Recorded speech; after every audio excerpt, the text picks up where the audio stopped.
Europe's tallest and most active volcano may be hiding a geological secret that forces scientists to rethink how volcanoes work. Mount Etna, rising above Sicily and erupting with almost unsettling regularity, has long been treated as a strange but still familiar stratovolcano. Now, after new work led by Sébastien Pilet at the University of Lausanne and discussed by scientists such as Sarah Lambart of the University of Utah, Etna is being described in a far more disruptive way, not as a normal volcano that builds magma in the usual place, but as a system that leaks pre-existing melt from deep in the mantle under tectonic squeeze. What does that mean in physical terms? How can a volcano thousands of meters high, or roughly 10,000 feet, be powered by magma that may have been sitting about 80 kilometers or about 50 miles beneath the surface? And why does Etna seem to behave less like a classic subduction volcano and more like a giant land-based version of a very rare ocean floor eruption style, first recognized only in the last 2 decades? These are not rhetorical flourishes. They are the questions sitting at the center of one of the most interesting volcanological debates in years. The new interpretation of Mount Etna does not simply add another detail to an already complex volcano. It challenges the basic framework used to classify volcanism. For decades, volcanoes have usually been sorted into 3 broad families: volcanoes at divergent plate boundaries, such as mid-ocean ridges; volcanoes above subduction zones, where one plate sinks beneath another; and hotspot volcanoes, which rise in the middle of plates above deep mantle upwellings. Etna does not sit comfortably in any of those boxes. It stands near the meeting point of the African plate and the Eurasian plate, which suggests a subduction-related origin, but its lava chemistry looks too much like hotspot magma, with alkaline compositions rich in sodium and potassium and lacking the usual fingerprint of a classic volcanic arc. There is no convincing evidence for a plume beneath it. That mismatch has made Etna one of the most awkward volcanoes in the textbook, and now researchers think the reason may be that the textbook itself is missing a category. The new idea is simple to state and difficult to absorb. Etna may not be making all of its magma in the usual way. Instead, the volcano may be tapping a melt-rich zone already present in the upper mantle, where seismic waves travel more slowly because the rock is warmer, softer, or partly molten. That zone appears to sit roughly 80 kilometers or about 50 miles below the surface. Under ordinary conditions, such a melt pocket might remain hidden and inactive. But the tectonic setting around Sicily is not ordinary. As the African plate bends and deforms while interacting with the Eurasian plate, fractures can open in the overlying lithosphere. Those fractures act like release valves. They give the melt a pathway upward. In the simplest possible terms, plate motion is squeezing the mantle like a sponge, and the magma that comes out is old melt, not brand new magma made from fresh heating at shallow levels. That image of a sponge is repeated by several of the researchers and press summaries because it captures the core mechanism so well. Conventional volcanoes are usually thought of as systems where magma forms shortly before eruption, rises into crustal reservoirs, and then builds pressure until it escapes. Etna appears to be different. According to the work summarized through EuroAlert, the volcano is fed by small amounts of magma already present in the upper mantle, below the base of the tectonic plates and beneath the surface by about 80 kilometers. The collision and motion between the African and Eurasian plates sporadically transport that melt upward. As the plate bends near the subduction zone, it cracks, and magma rises through the fractures. In Science Alert's wording, Etna seems to receive a slow supply of existing magma trapped beneath the plate boundary. Phys.org described the same idea as the Sicilian volcano, belonging to a little-known 4th category of volcanoes, the petite spot type. Live Science, meanwhile, emphasized that this represents a new type of volcanism, a phrase used by Sarah Lambart, a petrologist at the University of Utah, who was not involved in the new research, but recognized how unusual the mechanism is. That connection to petit spot volcanism is crucial. Petit spot volcanoes were first identified on the ocean floor in 2006 after Japanese geologists described tiny submarine volcanic cones linked to flexing oceanic plates. Those vents are usually small, sometimes only a few hundred meters high, and they form where bending in old oceanic lithosphere opens pathways for melt trapped near the top of the mantle. The key point is not the size. The key point is the mechanism. In petit spot volcanism, the plate's mechanical deformation is what turns hidden melt into an eruption. The new Etna interpretation says the Sicilian volcano may be doing the same thing, only on a vastly larger scale. That is why Sébastien Pilet and his colleagues at the University of Lausanne see the discovery as so important. They are not merely proposing a new explanation for Etna. They are suggesting that the same kind of mantle release mechanism can produce a giant stratovolcano on land, not just tiny submarine cones on the seafloor. The scale difference is exactly what makes the idea so striking. Petit spot volcanoes were already unusual because they showed that melt pockets at the top of the mantle can erupt when tectonic bending creates the right conditions. But no one expected that process to matter for a major mountain volcano on a continental margin. Mount Etna is not a minor vent. It is a large, active volcanic edifice that has been erupting for about 500,000 years and now towers more than 3,000 meters, or about 10,000 feet, above sea level. It is the most active volcano in Europe and often produces several eruptions in a single year. That makes the proposed mechanism more than a curiosity. It suggests that a process once thought to matter only in rare and small volcanic systems may also be able to feed a large, long-lived volcano that dominates a landscape and a city's horizon. The geochemical evidence is one of the strongest reasons this interpretation is gaining traction. Researchers studied lavas spanning nearly 500,000 years of Etna's history and found that the magma composition has remained broadly consistent over time, even while the tectonic regime evolved around the volcano. That matters because if magma were being freshly generated in the shallow crust every time, or if the source region were changing rapidly, the chemistry should vary much more. Instead, the rocks point to a stable source in the upper mantle. The data suggest that the magma feeding Etna was already there, pre-existing beneath the volcano, and that what changed through time was not so much the source as the access to it. In this model, plate movement controls the size and timing of eruptions by opening and closing the pathways that connect the mantle reservoir to the surface. That distinction between source and access is the real heart of the story. Many volcanoes are discussed as if magma production alone explains eruption. But Etna shows that transport may be just as important as melting.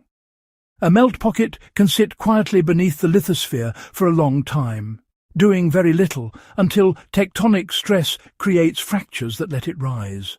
That means the volcano is not simply waiting for more heat, it is waiting for a route. At Etna, that route appears to be created by the bending of the African plate as it interacts with Eurasia. The plate itself becomes part of the eruptive machine. It does not just sit under the volcano, it helps turn the reservoir on. The low-velocity zone beneath Etna gives the geophysical side of the story its strength. Seismic waves slow down in low-velocity zones because the rock is warmer, weaker, or partially molten. That kind of zone is often interpreted as evidence of melt, but a melt pocket alone does not guarantee a volcano. Many parts of the mantle can contain partial melt that never reaches the surface. What makes Etna stand out is that the melt appears to be linked to a tectonic structure that can physically open pathways to the top. Scientists have been discussing this kind of lithosphere-mantle interaction for years, but Etna now seems to be one of the clearest examples of it actually producing a large surface volcano. Sarah Lambart's comment that the discovery highlights overlooked interactions between the lithosphere and mantle is important here, because that is exactly the piece of the puzzle the old categories tend to flatten. The lava chemistry reinforces that point. Etna's magma is often alkaline, which means it contains relatively high amounts of sodium and potassium. That is not the usual signature of a classic subduction zone stratovolcano, where the magma is often more silica-rich and can become more viscous as it interacts with crustal material. Etna's lava instead resembles the fluid basalt of hotspot settings, such as Hawaii, even though no hotspot or mantle plume has been identified beneath Sicily. That chemical mismatch has been one of the volcano's best-known oddities. The new work provides a reason for it. If the magma comes from an upper mantle melt pocket with only limited crustal contamination, then alkaline basalt makes sense. It is primitive mantle-derived melt, not heavily altered arc magma. The volcano's own history seems to show that story in stages. Early in Etna's development, magma travelling upward through thick continental crust likely reacted with silica-rich rocks, which would have altered its composition and produced more silica-rich lavas in some eruptions. As the plumbing evolved, however, a more direct conduit apparently opened. That allowed less contaminated alkali basalt to rise more efficiently from the low-velocity zone. Live Science reported this transition by noting that the initial magma had to travel through the African plate and react with the crust. But later, a more direct conduit brought up less adulterated alkali lava from the mantle. Earth.com also emphasized that smaller early eruptions eventually gave way to alkaline lava that later dominated the volcano.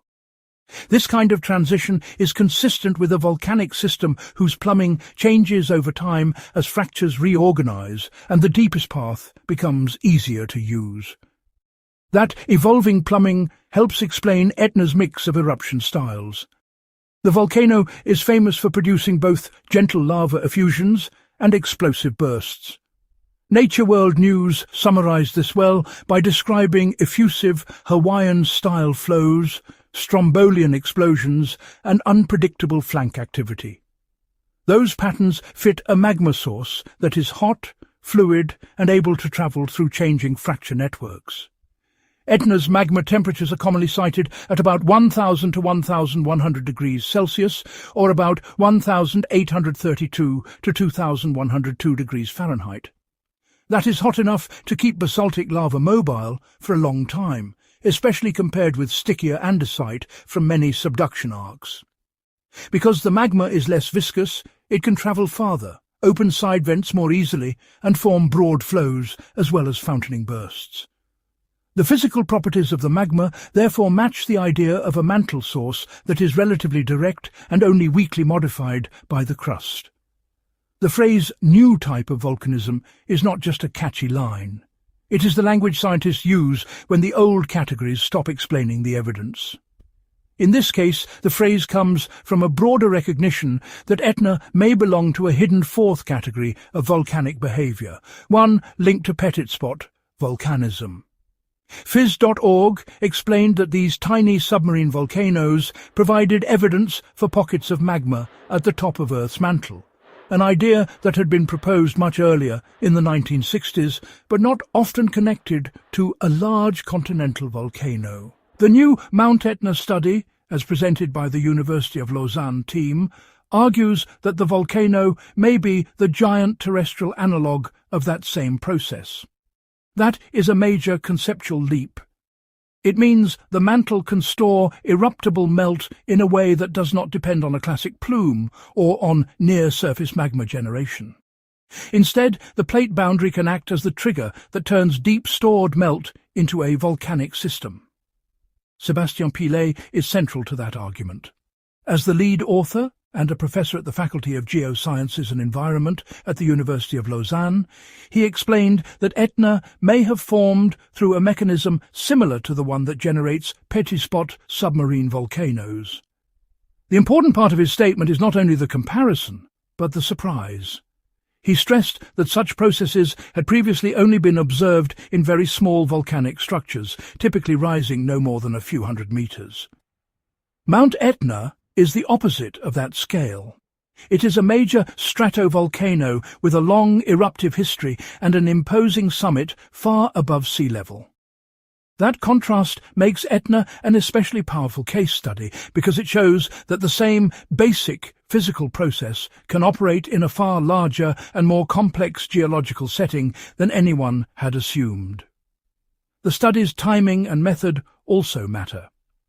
The researchers did not rely on a single line of evidence. They combined geochemical analysis of erupted rocks with seismic hints about the mantle beneath the volcano. They traced the chemical evolution of Etna's lavas from the volcano's formation about 500,000 years ago to the present. They compared those chemical patterns with the low-velocity zone beneath the region. They then interpreted the result in the context of the African-Eurasian plate collision. This is why the result feels more solid than a speculative headline. The conclusion comes from the convergence of multiple geological signals. The magma source is deep. The source is long-lived. The source is chemically consistent. The transport is controlled by deformation. The volcano is therefore not simply a normal subduction volcano with an odd lava type. It may be a volcano powered by a distinct mechanism in which tectonic bending unlocks pre-existing melt. That is an important distinction because it changes the way volcanologists may think about hazard as well as origin. If eruption volumes and timing are controlled mainly by plate movements, then monitoring must pay close attention not just to magma pressure at shallow depths, but also to crustal deformation and deeper geophysical signals. In a system like Etna, changes in stress could matter as much as changes in magma production. A volcano that leaks magma from a deep melt pocket under tectonic squeeze can respond to subtle changes in the plate boundary. That does not make forecasting simple. It makes the system more dynamic. It also means that researchers may need to look for similar melt release behavior elsewhere, especially in places where the lava chemistry and tectonic setting do not fit the usual categories. The new Etna model also invites a broader question about the Earth's mantle. How many other melt pockets exist beneath regions that do not currently erupt? Low-velocity zones may be widespread, as Pilet noted, but melt rarely reaches the surface. That suggests the mantle may contain many more hidden reservoirs than the surface record alone reveals. What makes a volcano is not just the existence of melt, it is the creation of a path. Etna may be one of the places where that path is unusually efficient because the tectonic setting supplies the needed fractures. That idea is geologically powerful because it shifts attention away from one single source and toward the interaction between deep melt and moving plates. There is also a regional clue that strengthens the case. Earth.com noted older Sicilian volcanic rocks from the Hyblean Plateau that share the same unusual chemistry as Etna's lavas. That suggests the same deep melt supply may have been active in the region before Etna built its central edifice.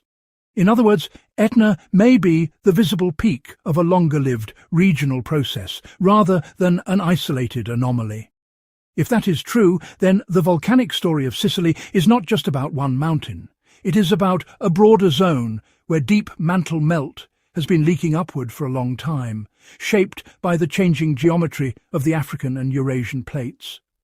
The consequence is that Etna now looks less like a textbook subduction volcano and more like a geological test case for a new kind of plate boundary volcanism. The mountain still has the shape of a stratovolcano. It still erupts in ways that can resemble familiar basaltic and strombolian behavior. But its internal engine seems to be different. It may be fed by a slow supply of magma trapped deep in the upper mantle, about 80 kilometers or about 50 miles beneath the surface, and that magma may be released by the mechanical flexure of a subducting plate. That means the eruption is not just the product of heat. It is the product of heat plus stress plus fracture plus access. Remove any one of those pieces and the system changes. This is why the discovery matters so much to science enthusiasts and specialists alike. It is not only a story about one Italian volcano. It is a story about how the Earth may be making volcanoes in ways that do not fit neat labels. It is a reminder that plate tectonics is not just a map of boundaries and directions.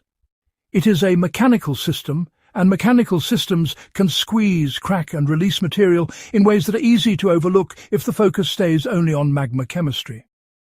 Mount Etna may be teaching geologists that some volcanoes are born not simply from melting, but from the release of melt already waiting below. That is a subtle difference, but in Earth science subtle differences often matter the most. The result from the University of Lausanne team, the comments from Sébastien Pilet, the interpretation echoed by Sarah Lambart, and the reporting across Alert, Live Science, phys.org, Science Alert, Nature World News, and Earth.com all point toward the same geological conclusion. Etna may represent a new type of volcanism, one that sits at the boundary between plate deformation and mantle storage. It may be the first giant continental example of petit spot behavior, a volcano that erupts because tectonic bending rings melt from a deep reservoir. If that interpretation holds, then Etna is not just active. It is revealing a hidden process that may be written into other parts of the mantle as well. That is what makes Mount Etna so compelling. It does not merely erupt. It argues. It argues that the Earth still has mechanisms we have not fully named. It argues that the mantle can hold melt in waiting. It argues that the movement of plates can decide whether that melt stays locked below or breaks through as lava. And it argues, most of all, that volcanology may need a fourth category after all.